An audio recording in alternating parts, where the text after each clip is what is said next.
Lock chapter 347 has just released. The France versus Japan game has finally ended in one of the most shocking ways possible. We see the results of Isagi and Rin's shot, everything afterwards as well. I won't say anymore to not spoil it, but genuinely the results of this game changes everything, especially the community opinion about a certain character. So let's not waste any more time and jump into the final chapter. The chapter picks up with a destroyer mode Rin, tongue out and everything, sprinting towards the ball, and a white-haired Isagi about to kick it too. Immediately, we get a double spread not even 2 pages in, with destroyer Rin and a white-haired Isagi shooting the ball together. The power of friendship shot we saw in the last chapter. I will say the results of this shot right here dictates everything, whether or not Rin has generational slander, because in the last chapter, he was already going through it just for going for the ball. So a lot is riding here for the Rin fans, including myself. And the other side, we see the impact of their foots colliding with the ball, spawning damn lightning strikes. This some Shaolin football technique I've never seen before. There is no dialogue in those past 2 pages. All there is anticipation as we get back-to-back double spreads of them shooting the ball. Hugo didn't have time to block. Barou watches it fly past in the most shocked expression I've ever seen from bro.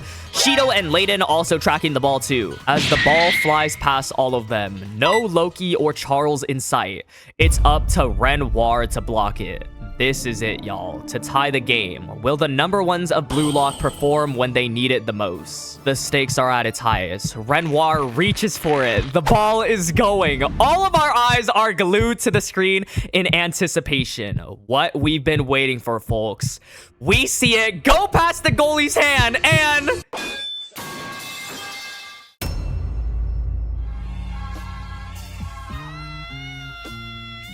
oh my god. Isagi and Rin miss the shot and hit the crossbar. It's actually so cooked. This gotta be the most impactful miss in all of Blue Lock. And I can already feel it coming from a mile away like goddamn hockey. This is about to spawn slander never seen before in this community, especially for Itoshi Rin. The lights were shining too bright. Everything was on the line for this shot. To tie France, to prove Japan can compete.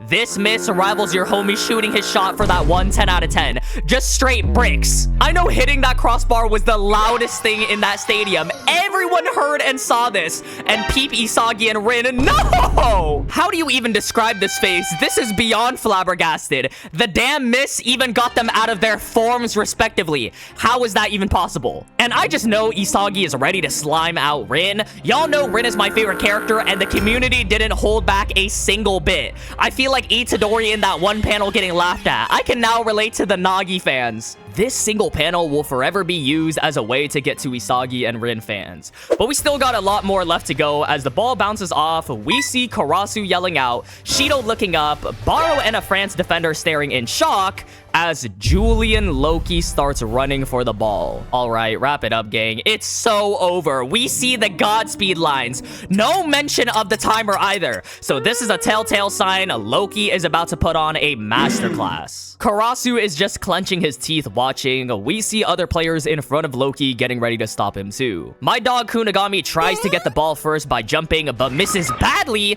as a Loki runs in and traps the ball, getting past both him and Karasu. Atoya with the pull-up game though tries his best to stop Loki, but that's when Loki touches the ground and says bye-bye Blue Lock.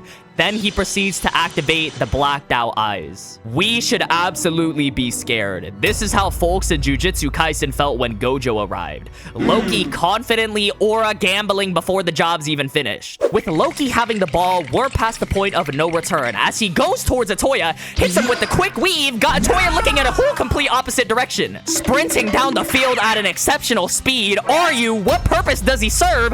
Loki slides to the left, getting past him with no difficulty. I can't believe it. This man has decided to do everything himself. And Isagi just looks on in complete and utter defeat. as he curses and tries to break down the play. Mind you, in a mere matter of seconds, we went from almost scoring a goal and tying the game to one of their strongest players getting the ball and soloing half our team. As Isagi looks back, Hiryo is running towards the opposite side of the pitch too, and we finally get some actual dialogue in this chapter, with Isagi stating by dragging it into a luck battle, he won that one-on-one against Hiryo. And yet, at the very end, Rin came in and the impact of his own shot was thrown off, making it miss. And that's when Rin clicks his tongue in disappointment too. Oh no, so it's all but confirmed that Rin sold the shot for Isagi. The slander will never end. Even as a Rin fan, dog, this is going to be too hard to defend. Someone said barou turns a 50-50 into a goal, and Rin turns a goal into a 50-50.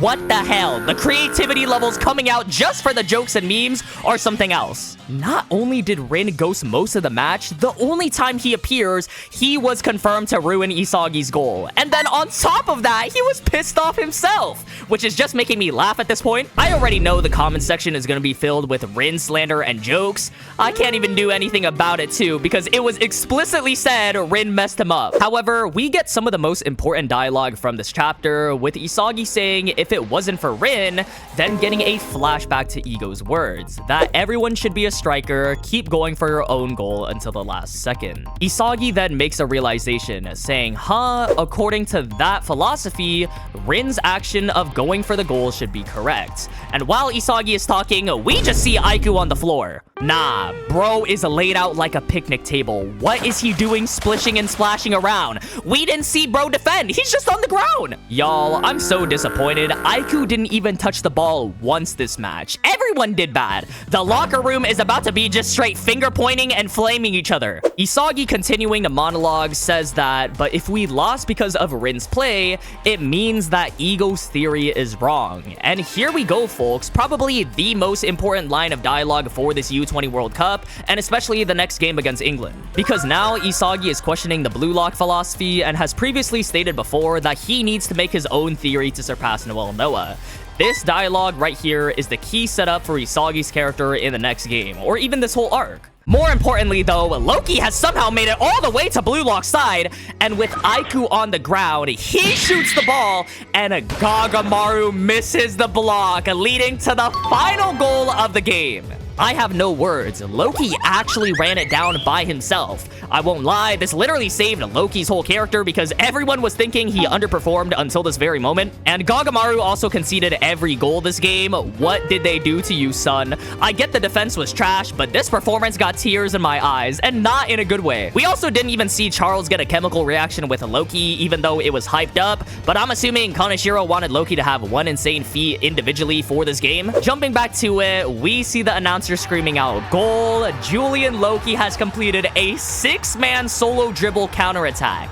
The champions France have scored their 4th goal." The France fans are seen celebrating, the Japanese fans are all disappointed, hands over their head and everything. We see the ref blow the whistle as the commentators say, "Here it is." Ruthlessly, the whistle blows to end the match.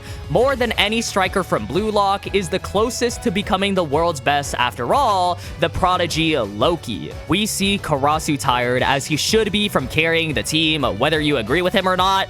Aiku on the ground, dog. You do not deserve this pose after your performance. 0 touches on the ball. Ryu is also tired. He had like 1 singular play too. You do not deserve to be tired. And the rest of the Blue Lockers are standing there in defeat. As the score is announced, Japan versus France 2-4. A defeat for Blue Lock Japan, as we see Henri in disbelief and Ego having no reaction per usual. The next page opens up with Loki yawning, saying Blue Lock is small fry. Nah, the disrespect is crazy. We've never seen this in Blue Lock before. Someone yawning after a full game. He didn't even do anything of noteworthiness until the end of the match too, which makes it all the more funny. And he lets out a sigh saying, "All right, it's over." Even though Blue Lock is super popular, this is all they got. Adding that it got a little bit thrilling at times. Hugo then chimes in saying, "That's true. A philosophy where everyone is a striker collapsed because they self-destructed on their own beliefs." And he continues to literally literally talk out loud saying that they are a group of egoists whose destiny was to fall short of winning the World Cup, and whose suitability is to fall halfway through. He then looks back and tells them in a blacked out text box, "Goodbye, BLUELOCK, my cogs of destiny who will never cross paths with me again." Yeah, I'ma keep it a buck. Hyugo can talk all he wants. He's exactly who he thinks he is after this performance. But in the corner of the page, we see someone who would never let that slide.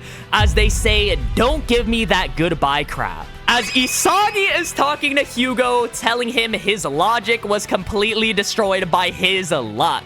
Ooh, baby, we getting the return of NEL Isagi with this game. First the white-haired mode, and then the post-game trash talk. He continues to tell Hyugo that he understands it, doesn't he? What was destroyed wasn't just BLUELOCK, it also means his suitable destiny theory was destroyed too.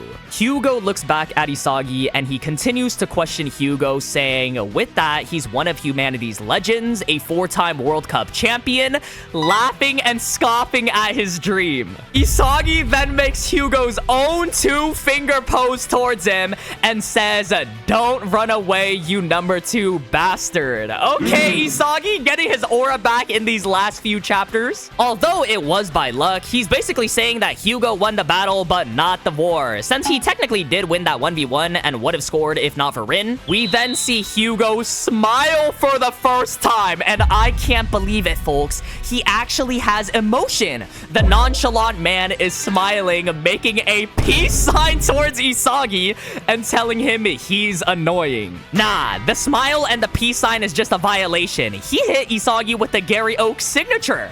I would crash out if someone emoted on me like this after a loss. Loki and Charles are in the back as it says U20 World Cup Group Stage Match 3, France versus Japan. France wins 2-4. We get a close-up of Hyugo's eyes as he looks at Isagi and says, "Let's meet again, egoist Isagi," as the game ends there.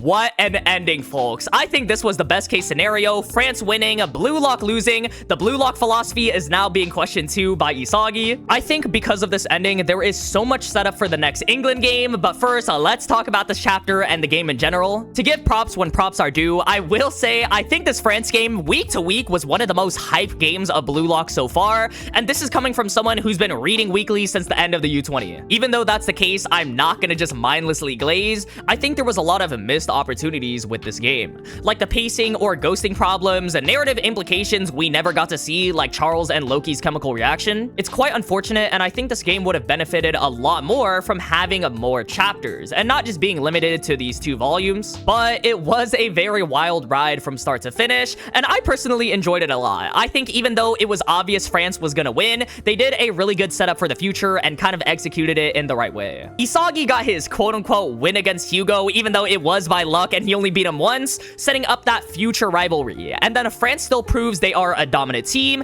and Ego's theory is also proven wrong with Rin. So going into the England game, it's gonna be all about that and fixing the problems we had in the France game. And I can't wait. I think this England game probably has the potential to be the best of the group stage games. Nigeria was a very short kind of introductory game that we all knew we were gonna win. And then the France game, it had a lot of pacing issues. So I do think it has the potential to be the best. I have so much more to say, but I'll cover my full thoughts on this France game in a different video. Let's talk about this chapter. We gotta address the elephant in the room. Yeah, Rin sold, y'all. This gotta be up there with the worst days of my life. But nah, I'm just kidding.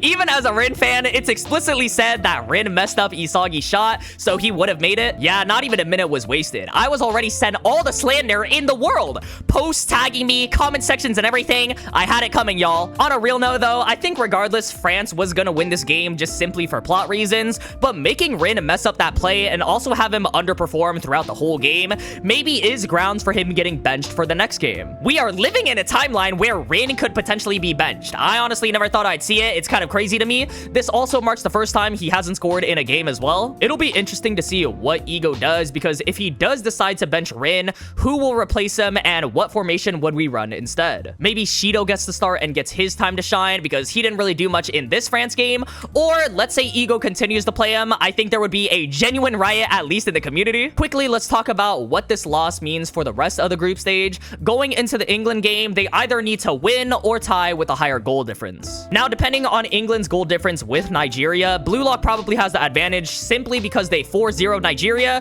Isagi scored that last minute goal, which helps too, and Isagi also motivated Onazi and helped them awaken, so he'll probably be stronger against England. Those are basically the ways they can qualify to the knockouts, and with the next chapter title being called This Is It, we're definitely talking about how the next game, the England game, is it. If they win, they proceed. If they lose, they miss the knockouts. I assume we're gonna get the England new gen revealed in the next chapter as well, and it's gonna be kind of a hype up chapter, like what we saw for PXG when we were introduced to Charles before the game. And then basically both teams are saying this is it. They both gotta win in order to pass the group stage, so the stakes are at its highest. I got a lot of theories and thoughts on the England game though that'll come out in a video later this week, but for now, that about wraps it up for this video. Since the France game ended, we got a lot of content to go over and talk about, so make sure to be on the lookout for that. Leave your thoughts down below. Did you like this game ending? A slander Rin, I guess. If you made it to the end though, thank you so much for watching as always. YouTube really thinks you like this video right here, so be sure to check that one out too, and I'll see y'all in the next one.